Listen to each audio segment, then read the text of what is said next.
Vamos lá. Só para constar, hein? Cravei, hein? Só para constar. 2-1. Falei que o Corinthians sempre toma gol. Obviamente que tem essa situação aí da, da nossa zaga ter um cara que faz gol a favor ou contra. Mas vamos falar com isso, né?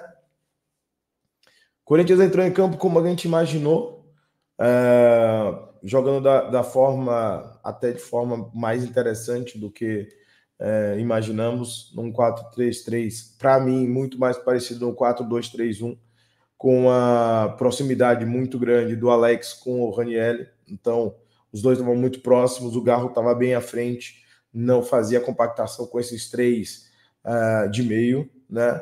Então já dá para perceber que o Corinthians jogando de uma estrutura tática um pouquinho diferente, o Garro tendo aquela flutuação natural do meio, se aproximava, mas sempre chegava e recebia essa bola para ser o cara de estoques, né, de mudança de direção da bola em si.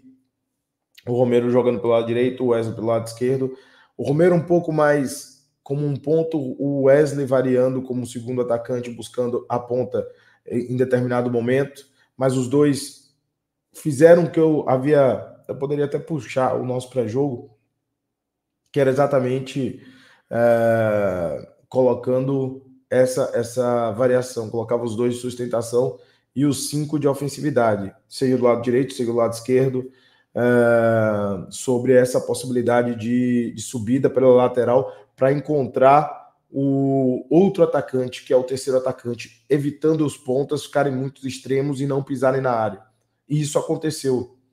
Claro, estou falando de 5 dias de trabalho, é muito pouco, mas o posicionamento do ataque foi muito interessante nesse vislumbre. Primeiro tempo do Corinthians, só para ficar mais claro, o time jogou bem, tendo em vista apenas 5 jogos, 5 dias de treino, sendo 2 táticos, 3 táticos no máximo, nesse aspecto. Um time mais organizado entre as linhas, mais compacto e mais sustentado no meio. Não é que aconteceu o jogo inteiro, tá? Mas aconteceu em vários momentos, indicando que o Corinthians precisava desse choque tático na equipe.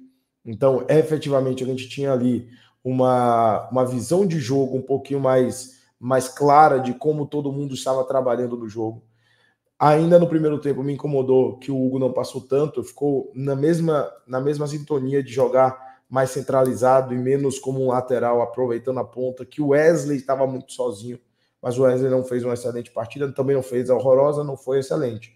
Fez muitas inversões de jogo, e principalmente, né, na questão do lado direito, o Mateuzinho não subiu tanto para ser esse cara de passagem.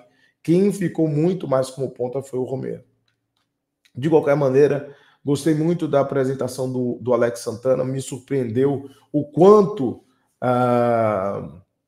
efetivamente esse primeiro tempo houve essa sustentação do meio campo e também muito combate e muita chegada. Então, tivemos ali um primeiro tempo em que ofensivamente o Corinthians se postou interessante. Defensivamente, o Corinthians teve alguns problemas na transição defensiva, que é muito lenta e desorganizada. Isso já é um trabalho mais antigo, né? Mais antigo, porque estamos falando de 5 meses de pouca organização defensiva do Antônio Oliveira. Isso você não resolve em 5 dias. No primeiro jogo, não dá para cobrar isso do Ramon. Dá para cobrar que o Corinthians teve muita vontade, muito volume, mas a transição defensiva ainda carece de entendimento da perda da bola, da pressão na bola, da organização de saída de bola, da volta com a bola. Então, efetivamente, neste ponto, a gente ainda carece. Mas, ainda assim, o primeiro tempo foi ainda bom. Mesmo o Corinthians tendo dificuldades em alguns momentos, teve ali uma grande, excelente chance do Criciúma, que o Hugo, me parece que vai ser o goleiro que vai trabalhar um pouco, mas pelo menos agora parece que temos um goleiro que pode não ser de confiança total de todo mundo, mas o Hugo, quando precisou fazer milagre, o Hugo fez um milagre, que foi a defesa ainda no primeiro tempo, uma defesa queima-roupa na pequena área movimento do jogador bateu em cima, ele levanta o braço e defende. É um milagre. Então, assim, é uma defesa de extrema dificuldade, o que infelizmente o Matheus Donelli não tinha executado até então. O Corinthians teve uma grande chance com o Yuri ainda no primeiro tempo, uma passagem daquela que eu tinha falado para vocês que poderia acontecer com a proximidade. O pré-jogo encaixou na parte que eu tinha falado do jogo. Mais proximidade, mais possibilidade de triangulações ou de aproximações de um com um.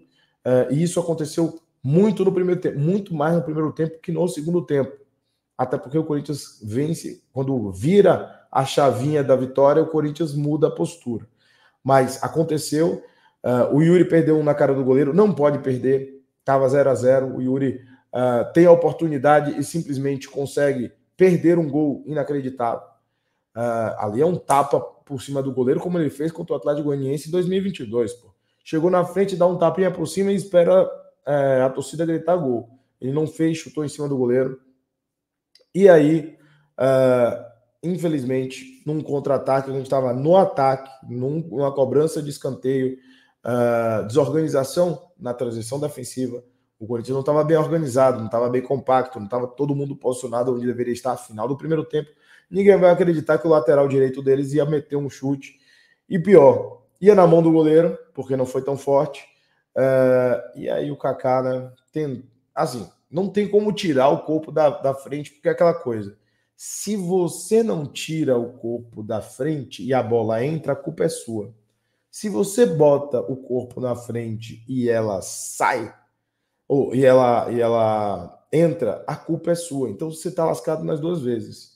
Neste caso, ele tentou bloquear, bateu no pé dele, ainda a miserável bateu um efeito, porque ela bate nele e cria um efeito para dentro do gol. Ou seja, nem para entrar e ir na direção reta, ou pelo menos mais próxima para o goleiro tentar chegar, não. Ela faz o efeito para sair e voltar para o gol. Aí quebra a gente. O Corinthians termina o primeiro tempo perdendo por 1-0. Achei injusto, achei que o jogo poderia terminar aquele 0-0. Não foi efetivamente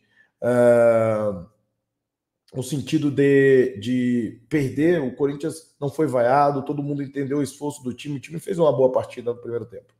Eu entendi que no primeiro tempo o Hugo não foi um cara de suporte para o Wesley, que deveria ser, segundo o entendimento do que o Ramon pode apresentar. O Romero tentou demais, mas a mim ficou abaixo no primeiro tempo. Eu entendia, e aí eu não vou ser hipócrita, não. Eu falo que eu acredito dentro do jogo. Falei isso no WhatsApp do nosso grupo de membros. Falei, os dois estão ruins, eu tiraria os dois, colocava um para correr mais ao fundo, que era o Bidu, e colocaria o Coronado no lugar do Romero. Isso não aconteceu. O Corinthians volta pior no segundo tempo.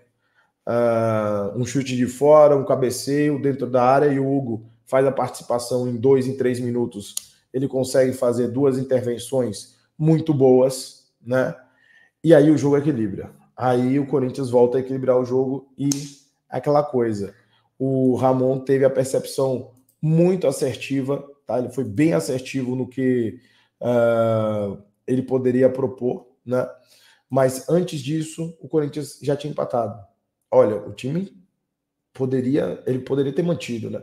Mas ele empata na jogada de Wesley, ponta esquerda, dá acho que ali é uma letra, né? Ele dá uma letrinha ali, mete uma letra e consegue fazer ali o passe para o Hugo, que fez um baita cruzamento. Diga-se de passagem, é isso que eu espero dos laterais que joguem com o Ramon. É isso que eu falo. O Hugo não tem bem essa característica, mas quando fazia errado. Dessa vez, ele fez como um lateral. Passagem perfeita, cruzamento muito bom, e o Romero, que estava não tão bem, fez a movimentação que eu tinha dito. Um atacante Romero, não um ponta Romero. Jogador que entra na área, pisa na área e finaliza, um toque na bola, caixa, 1-1, Corinthians incendeia, Coronado entra. O Wesley não fez uma excelente partida, nem fez uma partida horrorosa. Ele fez uma partida taticamente ok, mas o Corinthians precisava de mais. E o Ramon coloca o Igor Coronado numa posição interessante. É por isso que eu digo, acho que o Coronado poderia entrar nessa posição e o Wesley vir para cá, tá? É uma posição que o Coronado gosta de jogar, tá? Gosta de jogar do lado esquerdo. E o Corinthians continua jogando de forma em buscar um segundo gol, mais assentado no 1-1. O Corinthians estava mais intenso nesse momento, e aí 2-1 Corinthians. Kaká, o virão, vira herói, o Corinthians coloca 2-1, e aí é assim, aquela coisa, o Corinthians faz 2-1, continua num jogo muito parelho a partir de então, não é um time que está muito mais organizado, um time que se doou bastante no primeiro tempo. O Ramon é diferente do Antônio Oliveira. Ele não troca 6 por meia dúzia. Ele modificou, inclusive, a forma de jogar da equipe, botando 3 volantes e 3 zagueiros. O Félix vai para o lado direito para o lugar do Mateuzinho, está sendo bombardeado pelo lado esquerdo ali. E também coloca o Rian no meio campo, a gente joga com 3 volantes e os 3 atacantes ali, em tese, né? Ainda teria os 3 atacantes ali, que era o Romero, o Yuri e o Igor Coronado jogando com 3. Só que jogamos com 3 volantes em determinado momento, a partir dos 33 minutos do segundo tempo, ele de certa forma abdica do jogo para dizer assim, agora vamos controlar esse jogo e sofrer, mas precisamos vencer. Agora não é para falar jogar bonito, jogar ter desempenho, é vencer. O Corinthians saiu desse jogo perdendo, virou o jogo, não pode tomar gol. E ele colocou 3 volantes. Deu uma sustentação no meio-campo. O Rian, na minha concepção, entrou bem e era o jogador que mais desgarrava ofensivamente dos dois, os dois mais cansados, mais velhos, mais cansados, jogaram mais os quase 90 minutos. E o Rian chegou à frente, ainda que não fosse a posição mais estabelecida. E aí, ao final, ele ainda tira o Fagner, puxa o Fagner, não para... Bom, deveria ser para lateral, né? Ficar na lateral fechadinho. E o Fagner simplesmente quase mata todo mundo do coração. Chega no finalzinho do jogo. Eu vi o Fagner um pouquinho pesado. Tá um pesadinho ali o Fagner. Meio, sei lá, o preto engana, né? Mas eu achei um pouquinho pesado e ele ainda tenta um drible na lateral direita, que se fosse outro jogador, tava todo mundo querendo matar, virar carro no segundo tempo, no final do jogo, e acabamos tendo um placar sustentável. O Corinthians consegue se aproximar de um adversário direto, não está próximo o suficiente, igualou o número de vitórias do Vitória. Vamos ter que aguardar o Fortaleza contra o Vitória, porque a partir daí, se o Fortaleza vence o Vitória, o Corinthians se aproxima demais dos seus adversários, tendo em vista que o Criciúma vai jogar contra o Flamengo fora de casa de novo. O Corinthians joga contra o Bahia sem Ranieri, que está suspenso. E teremos ali uma oportunidade, quem sabe, já na próxima rodada contra o Bahia, na Fonte Nova, de sair da zona pelo menos por um ponto, talvez. Seria o sonho de qualquer um empate e a passagem da zona. Cara, é um jogo que eu não esperava um desempenho elevado, mas eu gostei do que eu vi. O time jogou de forma intensa, em determinado momento organizada. Nos 25 minutos do primeiro tempo deu uma embaralhada ali, mas depois voltou a completação.